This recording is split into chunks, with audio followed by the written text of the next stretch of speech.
The message arrived at 2:17 a.m., lighting up my phone in a dark room that suddenly felt too small to breathe in. One notification, then another, then a flood. My fiancé's name kept appearing on the screen over and over, like something was breaking in real time. By the time I unlocked the phone, my heart was already racing for a reason I couldn't explain. Something felt off. Not wrong in a simple way. Wrong in a way that crawls under your skin before your mind catches up. The first image hit like a punch. A screenshot. My name at the top. Messages underneath that looked exactly like mine. Words I would never say. Confessions I had never made. Conversations that painted me as someone else entirely. Someone manipulative. Someone dishonest. Another image followed.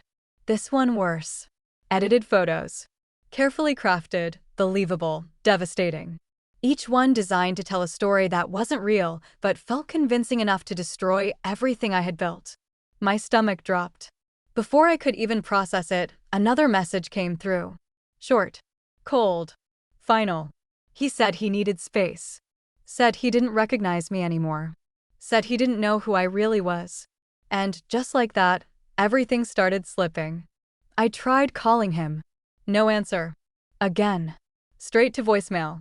The silence on the other end felt louder than any argument we could have had. That's when it hit me. This wasn't random. This wasn't a misunderstanding. Someone had planned this. Someone had taken time to create these lies, to send them at the perfect moment, to make sure they landed exactly where they would hurt the most. But the question that followed was worse than the damage itself. Who would go this far? I sat there, staring at the screen, replaying every detail, every relationship, every possible person who could hate me enough to do something like this. And then a memory surfaced. Small at first. Easy to ignore. Until it wasn't. A look. A comment. A tension that never fully disappeared. My sister. The thought felt impossible. But it refused to leave. Because deep down, something told me this wasn't just betrayal. This was personal.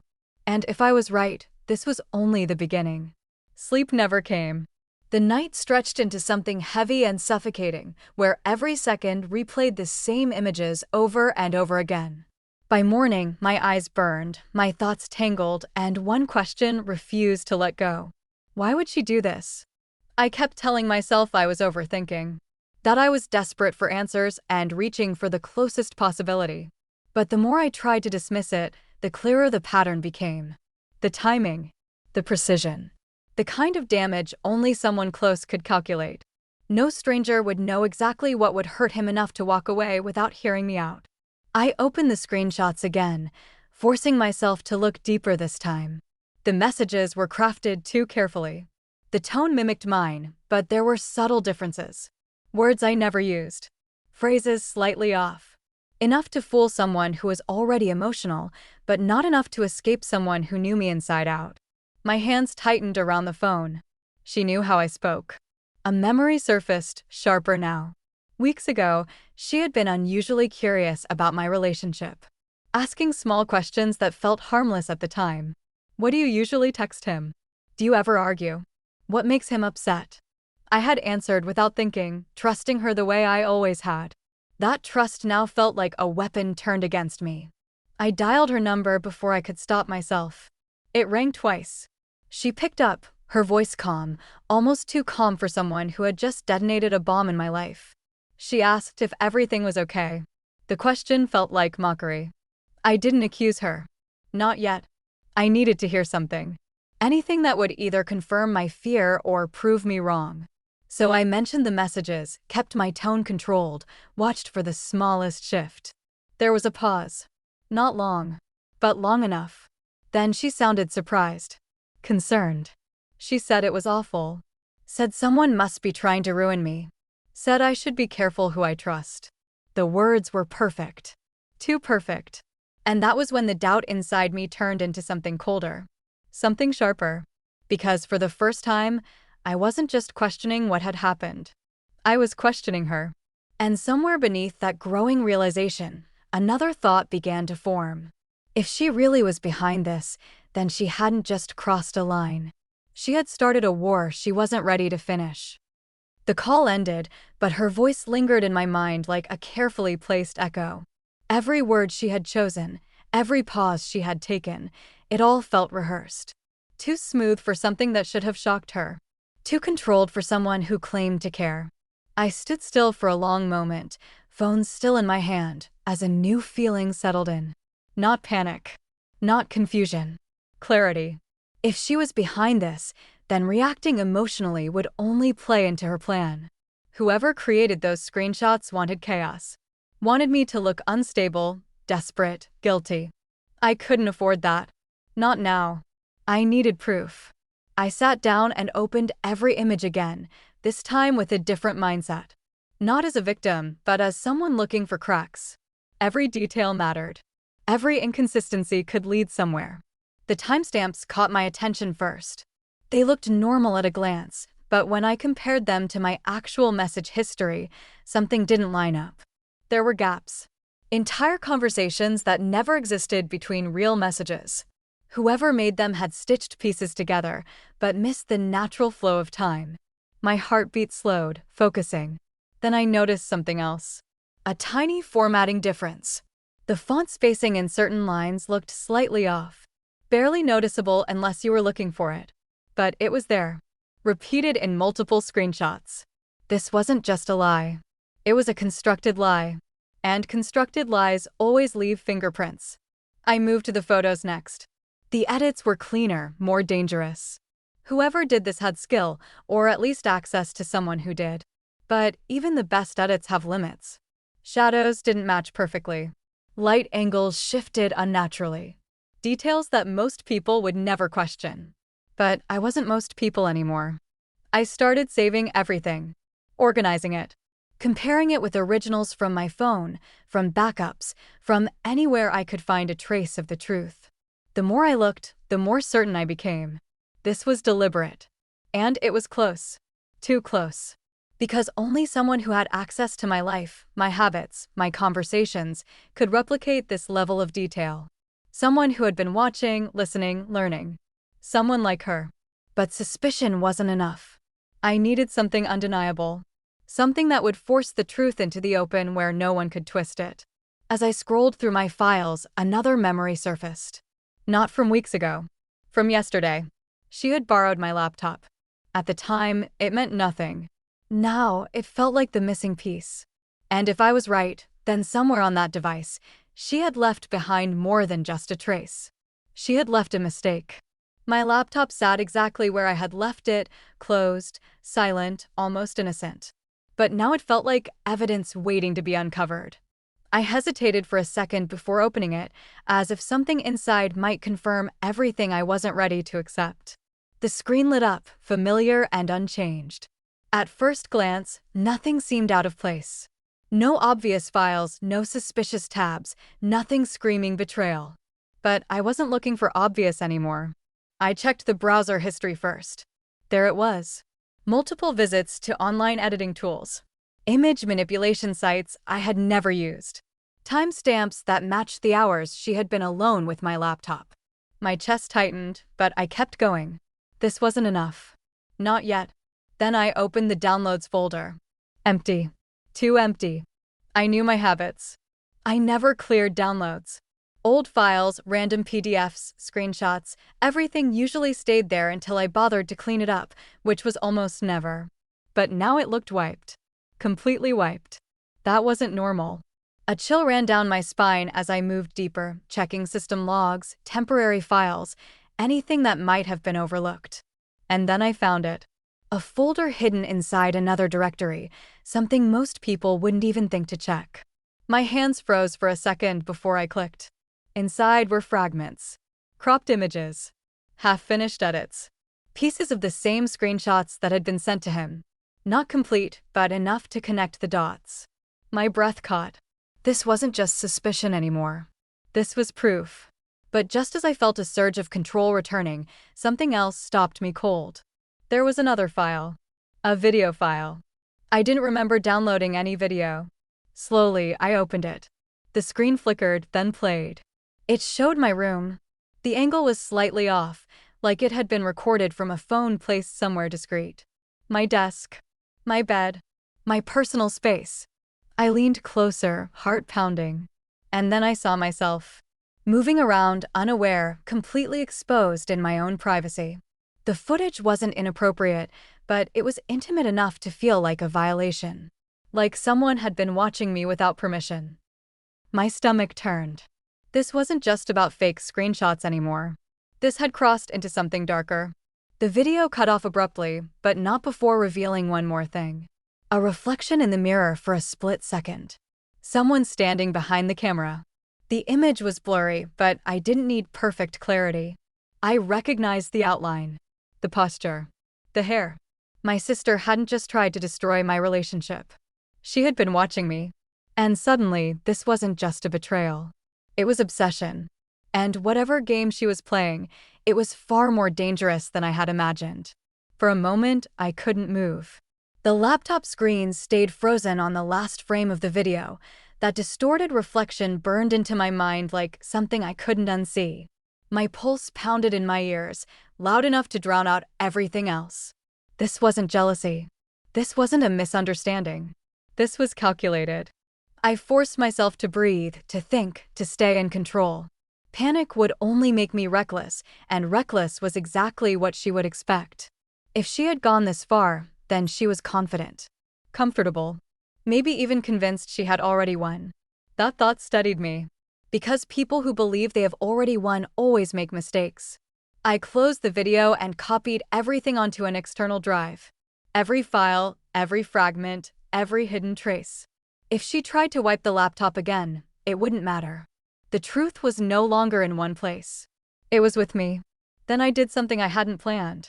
I called him again. This time, he answered. The silence on the line felt different now. Not distant. Tense. Like he was waiting for something, maybe expecting excuses, maybe already convinced there was nothing left to say. I didn't argue. I didn't defend myself the way he probably expected. I told him I had proof. There was a shift on the other end. Subtle, but real. I could feel it. He didn't believe me completely. Not yet. But doubt had entered, and doubt was enough to open a door. I told him to meet me. One chance. One conversation. After that, he could decide whatever he wanted. A long pause followed. Then he agreed. The call ended, and for the first time since everything started, I felt something close to control returning. Not relief.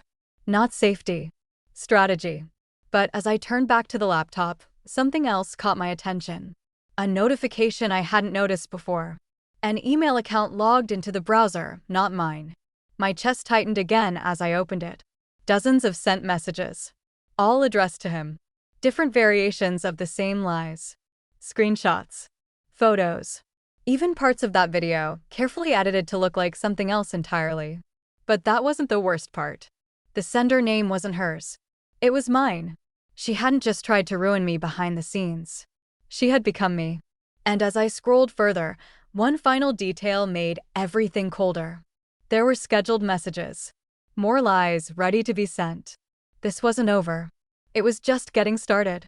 The scheduled messages sat there like ticking bombs, each one timed with precision.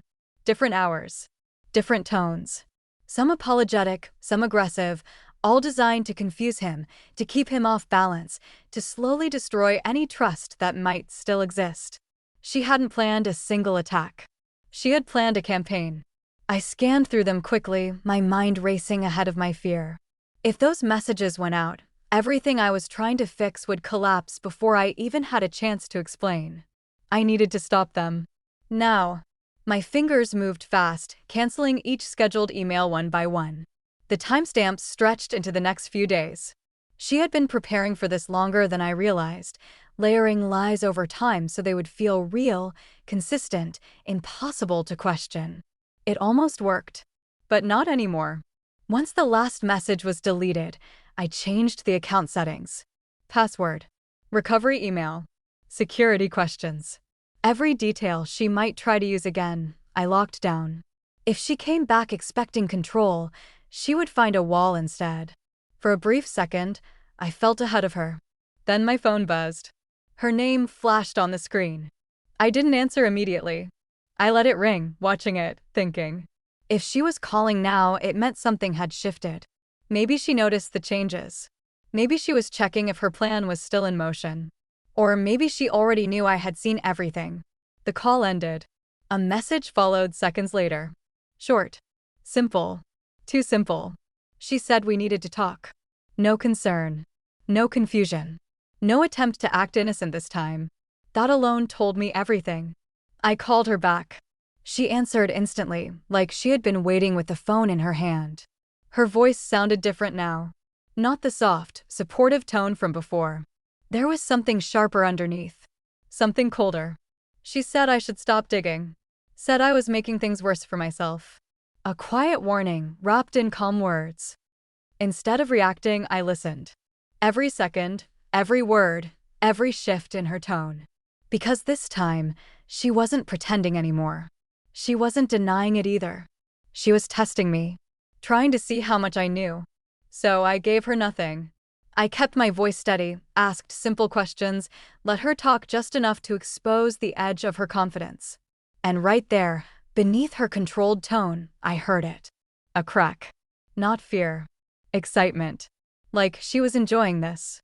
That realization hit harder than anything else. Because this wasn't just about ruining my relationship. This was personal in a way I hadn't fully understood until now. Before I could push further, she ended the call herself. No goodbye. Just silence. And seconds later, another message appeared on my screen. This one wasn't for me. It was a notification. He had received something. A new message. From me. But I had sent nothing. Which meant one thing. She still had another way in. And whatever I had just stopped was only one part of a much bigger plan. The notification hit like a shockwave. I stared at the screen, trying to process what I was seeing. A new message had reached him, and it carried my name again. After everything I had just shut down, after locking the account, after removing every scheduled email, it still happened. That meant I had missed something. Or worse, she had access somewhere I hadn't even considered. I opened my apps one by one, checking permissions, linked accounts, anything connected to my identity. My thoughts moved fast, piecing together every possible entry point. Email was secured. My laptop was clean. But then a realization cut through everything. My old phone. I hadn't used it in months, but it was still connected to some of my accounts. Backups, auto logins, cloud syncing. If she had gotten to it before, even once, she wouldn't need my current devices. She would already be inside. I rushed to the drawer where I kept it, my hands moving faster than my thoughts. The phone powered on slower than I needed, every second stretching the tension tighter. When the screen finally lit up, I knew immediately. There were active sessions. Accounts still logged in. And one messaging app open in the background. My chest tightened as I tapped into it. The conversation with him was there, updated in real time. Messages I had never written, sent just minutes ago. The tone was different from the earlier screenshots. This time, it was more emotional. More desperate. Crafted to pull him in, to make him respond, to drag the situation further into confusion. She had adjusted her strategy. Adapted. That alone made it clear how far she was willing to go.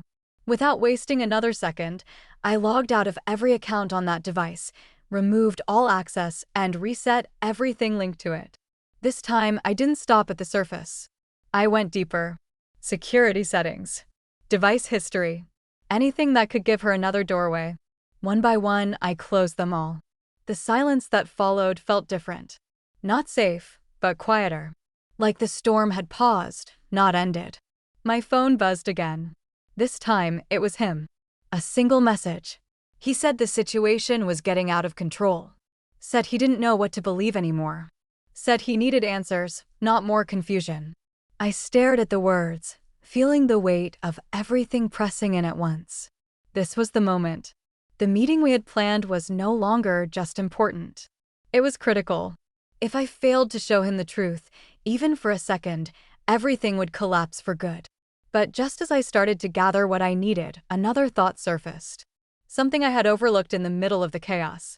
If she had access to all of this, if she had planned every step so carefully, then she already knew about the meeting. Which meant she wouldn't let it happen without interference. And knowing her now, she wouldn't just try to stop it. She would try to control it. The question wasn't if she would make her next move. It was when. The meeting was set for the evening, but the entire day felt like a countdown. Every hour carried tension. Every minute felt watched. I moved carefully, double-checking everything, making sure the evidence was secured in more than one place. Copies on my phone, on a drive, even backed up online. If she tried anything, I wouldn't lose control again. By the time I arrived, the air itself felt heavy. He was already there, standing still, distant, like someone bracing for impact. The moment our eyes met, I saw it. Doubt. Frustration. A fading connection hanging by a thread. I didn't waste time. I showed him everything. The screenshots with inconsistencies. The edited photos with broken shadows. The hidden files on my laptop. The email account that had been sending lies under my name. The scheduled messages I had stopped. The second device she had used to continue the attack. Piece by piece, the story shifted. I watched his expression change, slowly at first, then all at once. Confusion turned into realization. Realization turned into something heavier. Something closer to anger. Not at me. At the truth. But before that moment could settle, everything changed again. A voice cut through the space behind us. She had arrived. I turned, already knowing what I would see. But nothing prepared me for the look on her face. Calm. Controlled. Almost confident, like she had been waiting for this exact moment. She stepped closer, her presence sharp enough to disrupt everything we had just rebuilt. And then she spoke. Not with denial. Not with panic. With certainty. She said none of it proved anything. Said files could be manipulated. Said I could have created all of it to turn him against her. Every word calculated, every argument ready, like she had rehearsed this outcome too. For a second, the tension shifted again. Doubt tried to return. But this time, I was ready. I opened the final piece. The video. Not just the clip I had found, but the full version I had recovered. The one she thought was erased. The one that didn't just show fragments, but showed everything. Her setting up the phone. Her adjusting the angle. Her moving through my space like it belonged to her plan. Her face. Clear. Undeniable. The silence that followed was absolute. Her confidence broke first. Not loudly. Not dramatically. But enough. That single moment was all it took. The truth didn't need anything else. And just like that, everything she had built started collapsing around her. Not mine. Hers. If this story hit you in the chest, then like this story. Also subscribe to this channel for more interesting betrayal and revenge stories. See you in the next one.